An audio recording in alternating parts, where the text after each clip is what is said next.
बेळगावातील कुणबी समाजाच्या 19व्या संमेलन कार्यक्रमाला महाराष्ट्राचे उद्योगमंत्री उदय सामंत हे उपस्थित राहिले। सर्वप्रथम यांचे प्रवेशद्वारावर आरती करून स्वागत करण्यात आले। यानंतर या कार्यक्रमाच्या ठिकाणी सरस्वती आणि हिंदुत्वाचे आराध्य दैवत छत्रपती शिवाजी महाराज यांच्या मूर्तीचे पूजन करण्यात आले। यावेळी जांबुटीच्या देसाई या देखील यावेळी उपस्थित होत्या। यांच्या हस्ते दीप प्रज्वलन करून कार्यक्रमाचे उद्घाटन करण्यात आले। यानंतर कुणबी समाजाच्या वतीने मंत्री उदय सामंत यांना छत्रपती शिवाजी महाराजांची मूर्ती देऊन त्यांचा सत्कार करण्यात आला। यानंतर समाजातील मुलांना भेटवस्तू देऊन सन्मान केला। या कार्यक्रमात मंत्री उदय सामंत यांनी आपल्या भाषणाला प्रारंभ केला। कार्यक्रम 1 तास उशिरा सुरू झालाच पाहिजे ही आपल्याकडे प्रथा असल्यामुळे हा कार्यक्रम 12:15 वाजता सुरू झाला। इथून सांगलीच्या कार्यक्रमाला पोहोचायचं आहे, नंतर मिरजच्या कार्यक्रमाला पोहोचायचं आहे आणि त्याच्यानंतर सकाळी मला मुंबईमध्ये पोहोचायचं आहे। त्याच्यामुळे हा कार्यक्रम मला पूर्ण वेळ करता आला नाही, त्याबद्दल आपल्या सगळ्यांची सर्वप्रथम मी दिलगिरी व्यक्त करतो आणि कुणबी समाजाच्या सगळ्याच पदाधिकाऱ्यांचं मनापासून कौतुक करतोय। जवळजवळ गेली 20 वर्ष हा कार्यक्रम आपण सातत्यानं करताय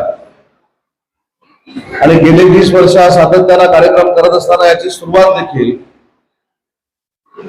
रामभाऊंच्या मार्गदर्शनाखाली माझ्या उपस्थितीमध्ये झाली, त्यावेळी राष्ट्रवादी युवक काँग्रेसचा अध्यक्ष होतो। आपण सगळे रत्नागिरीकर आहात। राजकीय प्रवास वाढत जात असताना मी आमदार झालो, राज्यमंत्री झालो, महाराष्ट्राच्या पंचायत राज कमिटीचा अध्यक्ष झालो, महाराष्ट्र राज्याचा उच्च व तंत्र शिक्षण विभागाचा मंत्री झालो आणि गेले 4.5 वर्ष तुमच्या आशीर्वादाने राज्याचा महाराष्ट्राचा उद्योग मंत्री म्हणून मी काम करतोय। 1999 सालामध्ये मी माझ्या राजकीय कारकिर्दीला सुरुवात केली आणि मी स्वतःला भाग्यवान समजतो की महाराष्ट्राच्या राजकारणामध्ये 1999 सालापासून पुढच्या 25 वर्षात राज्याचा 4.5 वर्ष उद्योग मंत्री होणारा तुमचा आमदार आहे, हे देखील आपल्या सगळ्यांना माहिती असलं पाहिजे। परंतु हा कार्यक्रम सुरू झाल्यानंतर 2016 पर्यंत सातत्यानं मी या कार्यक्रमाला यायचे आणि 2016 पासून जवळजवळ 10 वर्ष कार्यक्रमामध्ये माझ्या येण्यामध्ये खंड पडला, परंतु माझ्या माहितीप्रमाणे रामभाऊ आणि सगळे मंडळी या कार्यक्रमाला उपस्थित राहायचे। गेली 20 वर्षाच्या कार्यक्रमाचं सातत्य बघितल्यानंतर आपलं मनापासून कौतुक केलं पाहिजे आणि बेळगाव सारख्या शहरामध्ये प्रतिकूल वातावरणामध्ये माझा मराठी माणूस कसा राहतोय याची जाणीव देखील माझ्यासारख्या कार्यकर्त्याला आहे। आणि म्हणून मी सकाळपासून बेळगाव मध्ये आल्यानंतर मला अनेकांनी विचारलं, अनेक पत्रकारांनी विचारलं की बेळगावी तुम्ही का म्हणत नाही, तर मी सगळ्यांना सांगितलं की माझ्या दृष्टीनं बेळगाव हे बेळगावच आहे, बेळगाव हे माझ्या दृष्टीनं होऊ शकत नाही। आज मी महाराष्ट्र एकीकरण समितीच्या सगळ्या सदस्यांना भेटलो, त्यांनी देखील काही माझ्याकडे मागण्या केल्या।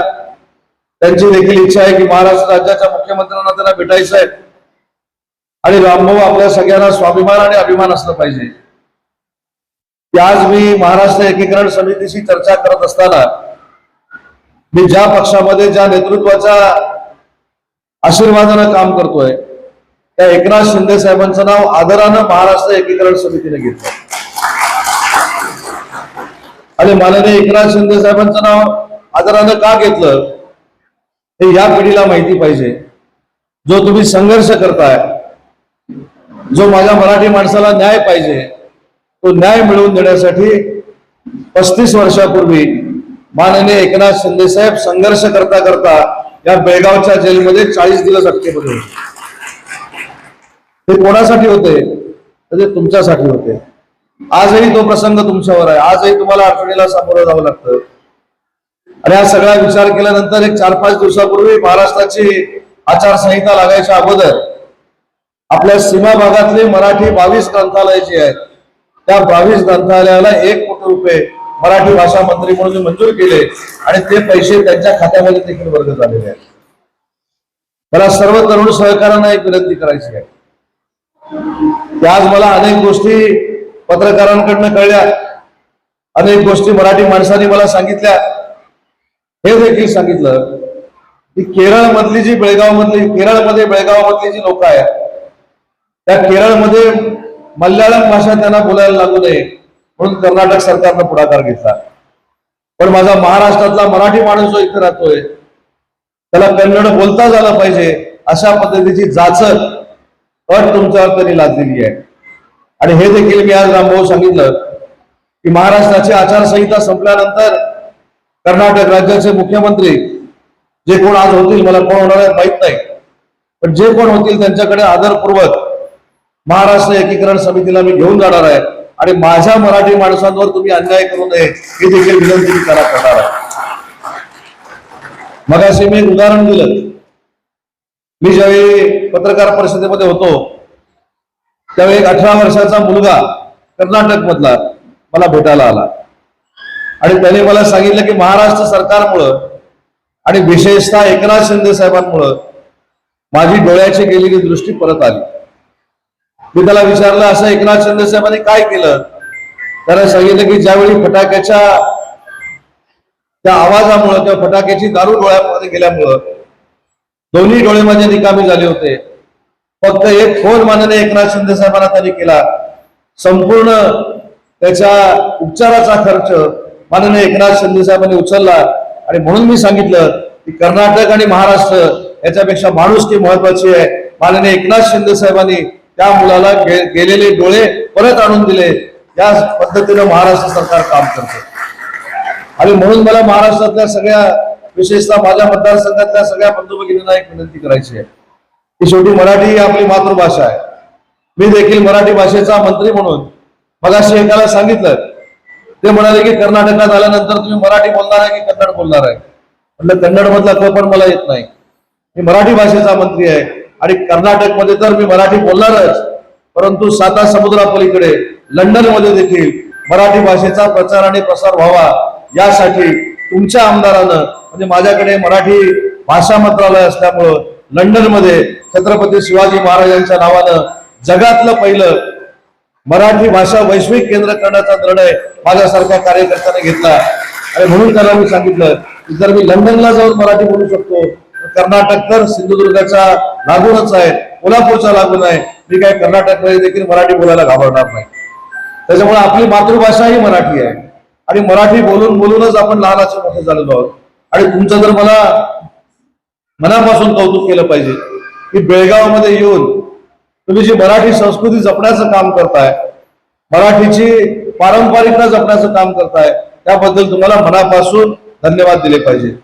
आज माझं स्वागत करत असताना आणि व्यासपीठावर आल्यानंतर मी जे बघितलं की माझ्या समोर एक बाल शिवाजी देखील तुम्ही तयार केलेला आहे. म्हणजे आजही कर्नाटकातली मराठी माणसं छत्रपती शिवाजी महाराजांचा वारसा जपतात, तुम्ही सिद्ध करून दाखवलंय. आणि हा छत्रपती शिवाजी महाराजांचा बाणा आपल्याला या बेळगावमध्ये आणि कर्नाटकमध्ये तसाच ठेवायचा आहे. त्याच्यामुळं मी खरं तर या कार्यक्रमाला यायचं की नाही त्या संभ्रमामध्ये होतो, पण म्हटलं आज या कार्यक्रमाला जर मी येऊ शकलो नाही तर मराठी भाषेचा मंत्री, महाराष्ट्राचा उद्योग मंत्री कर्नाटकमध्ये यायला घाबरतो की काय असं मराठी माणसाला वाटलं असतं. म्हणून त्या उद्देशानं खऱ्या अर्थानं मी इथं आलो की मराठी माणसाची अडचण ज्या ज्या ठिकाणी आहे, मराठी माणसावर ज्या ज्या ठिकाणी अन्याय होतो, माझ्या मतदारसंघातल्या लोकांवर ज्या ज्या ठिकाणी अन्याय होतो, त्या ठिकाणी कोणाची ताकद जरी आडवी आली तरी उदय सामंत त्या ठिकाणी पोहोचू शकतो. मी आज कर्नाटकमध्ये येऊन दाखवून दिलेला. कोण जरी असले तरी दोन्ही राज्यांनी समन्वयानं काम करणं गरजेचं आहे. मी आपल्या सगळ्यांना अजून एक माहिती पाहिजे म्हणून सांगतो की आपल्याला आठवत असेल महाराष्ट्र राज्याचे मुख्यमंत्री एकनाथ शिंदे साहेब होते आणि कर्नाटक राज्य आणि महाराष्ट्र राज्यामध्ये संघर्ष निर्माण झाला. देशातल्या दोन राज्यांमध्ये संघर्ष निर्माण होणं हे देखील काही भूषणावं नाही. आणि म्हणून एकनाथ शिंदे साहेबांनी पुढाकार घेतला. तत्कालीन कर्नाटकच्या मुख्यमंत्र्यांना दिल्लीमध्ये बोलवलं, अमित शहा साहेबांनी त्याची बैठक घेतली आणि त्याच्यातनं समन्वयानं तोडगा निघावा अशा पद्धतीची भूमिका आपण सगळ्यांनी घेतलेली आहे. आणि म्हणून मला सरकारला देखील एक विनंती करायची आहे की शेवटी माझा माणूस आहे तो माझा माणूस आहे. तो मराठी माणूस आज महाराष्ट्रात इथे येऊन राहिलाय, त्यांना देखील मान सन्मान मिळाला पाहिजे. ही भूमिका कर्नाटक सरकारची असली पाहिजे. आणि यासाठी मी तुम्हाला शब्द देतो, तुमचा एक सहकारी म्हणून आणि महाराष्ट्र राज्याचा मंत्री म्हणून, मराठी भाषेचा मंत्री म्हणून मी स्वतः याच्यामध्ये पुढाकार घेणार आहे. आणि पुढच्या दीड महिन्यामध्ये मी राज्याच्या मुख्यमंत्र्यांना स्वतःहून भेटणार आहे. त्याच्यामध्ये काय झालं, मुख्यमंत्र्यांना भेटण्यामध्ये काय अपमान नाही, शेवटी माझ्या घरच्या लोकांना न्याय मिळणार असेल, माझ्या घरच्या लोकांना सन्मानाची वागणूक मिळणार असेल आणि त्याच्यासाठी मला एखाद्या राज्याच्या मुख्यमंत्र्याकडे जाऊन विनवणी करावी लागली तर त्याच्यामध्ये मी माझा अपमान समजत नाही तर सन्मान समजतो. आणि म्हणून पुढच्या 1-2 महिन्यामध्ये पुन्हा एकदा बेळगावला येऊन मुख्यमंत्र्यांची देखील भेट घेणार आहे. पण आजचा कार्यक्रम बघितल्यानंतर मनापासूनच मला समाधान वाटलं. आमचे अध्यक्ष असतील, उपाध्यक्ष असतील, हे नेहमी मला रत्नागिरीला भेटत असतात आणि या कार्यक्रमाला यावं, तुमच्या सगळ्या सुखदुःखामध्ये सामील व्हावं अशा पद्धतीची मागणी त्यांची असते. पण महाराष्ट्र राज्याच्या राजकारणामध्ये तुमच्याच आशीर्वादानं आज काम करत असल्यामुळे मला आता तेवढा वेळ मिळत नाही. परंतु आज ठरवणं झालं होतं की बेळगावला कुठच्याही परिस्थितीमध्ये माझ्या घरच्या लोकांना जाऊन भेटायचं म्हणजे भेटायचं या उद्देशानं आलो आणि तो उद्देश माझा सफल झाला. आज लहान लहान मुलांचे आपण सत्कार केले, आज त्यांना वही देऊन सत्कार केले, याच्यापेक्षा सत्कार झाला हे महत्वाचं आहे. लहान लहान मुलांच्या पाठीवर जेव्हा आपण मायेचा हात फिरवतो, त्यांना शाबासकी देतो आणि आमच्यासारखे सर्वसामान्य कार्यकर्ते त्या कार्यक्रमाला उपस्थित असतात. मंत्री म्हणून असेल, रामभाऊ म्हणून असतील, हे सगळे कार्यकर्ते उपस्थित असतात. तरी त्यांच्या मनामध्ये देखील कुठेतरी शिक्षणाबद्दलची ऊर्जा निर्माण होते. त्यांना देखील असं वाटतं की आपण ज्या राज्यात जन्माला आलो, ज्या राज्यातली माझी आई आहे, ज्या राज्यातला माझा बाप आहे, त्या राज्यातली लोक येऊन माझा सत्कार करतायत, हा त्याचा बहुमान आहे. हे ज्यावेळी त्याच्यातून लक्षात येईल त्यावेळी कर्नाटकातला सगळ्यात आदर्श विद्यार्थी म्हणून नावारूपाला येईल, याबद्दल देखील माझ्या मनामध्ये कुठेही शंका नाही. आणि म्हणून आपण कुठच्या राज्यामध्ये काम करतोय त्याच्यापेक्षा त्या राज्यामध्ये आपल्या मराठीचा ठसा उमटवतोय, ही माझ्या दृष्टीनं अतिशय महत्वाची बाब आहे. त्याच्यामुळे मी तुमचं सगळ्यांचं मनपूर्वक अभिनंदन करतो. आज 2016 नंतर जरी या कार्यक्रमाला आलो असलो, मी आज तुम्हाला शब्द देतो की पुढच्या वर्षीपासून दरवर्षी या कार्यक्रमाला मी उपस्थित राहील आणि ज्या बालगोपाळाला जो काय आशीर्वाद द्यायचा आहे तो आशीर्वाद देण्यासाठी मी नक्की माझ्या सर्व सहकार्यांना घेऊन उपस्थित राहील. मला आताच पूर्वीचे माझे फोटो दाखवण्यात आले. मॅडमनी पण मला विचारलं की हेच तुम्ही आहात का? म्हटलं हो, मी तोच आहे. त्यावेळी बारीक होतो, आता जरा तब्येत सुधारली. कारण मतदारसंघात आता रामभाऊनी अडचणच ठेवली नसल्यामुळं जास्त काय त्रास मला होत नाही. महाराष्ट्र फक्त फिरावा लागतो. पण आज समाधान काय आहे की एखाद्या व्यक्तीची आठवण वर्षानुवर्ष टिकवून ठेवली जाते. हे फक्त महाराष्ट्राचाच संस्कार असू शकतो आणि हा माझ्या मतदारसंघाचाच संस्कार असू शकतो. याबद्दल देखील मला मनापासूनचा अभिमान आहे. कारण कोण आला, कोण गेला, कोण कार्यक्रमाला होता आणि कोण नव्हता, याचा आता प्रत्येकाच्या हातात मोबाईल आल्यामुळे कोणाला काही पडलेलं नाही.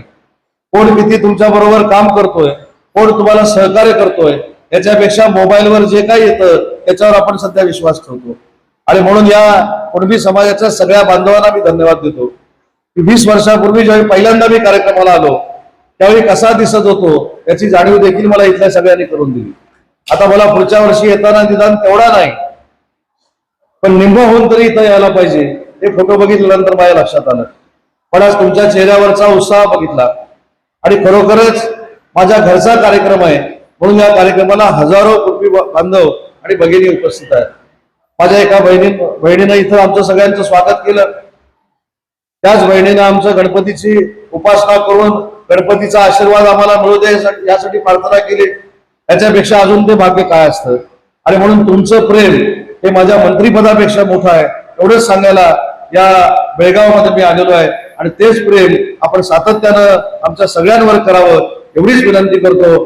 रात्रीपर्यंत कार्यक्रम महाराष्ट्रामध्ये असल्यामुळं मला हा कार्यक्रम लवकर सोडून जावं लागतंय, त्याबद्दल दिलगिरी व्यक्त करतो. परंतु मी जरी कार्यक्रम सोडून गेलो तर रामभाऊ सकट सगळी आमची जी टीम आलेली आहे ती शेवटपर्यंत तुमच्या सोबत थांबणार आहे. आणि ते थांबले म्हणजे उदय सामंतच थांबला असं तुम्ही समजा एवढीच विनंती करतो आणि थांबतो. जय हिंद, जय महाराष्ट्र.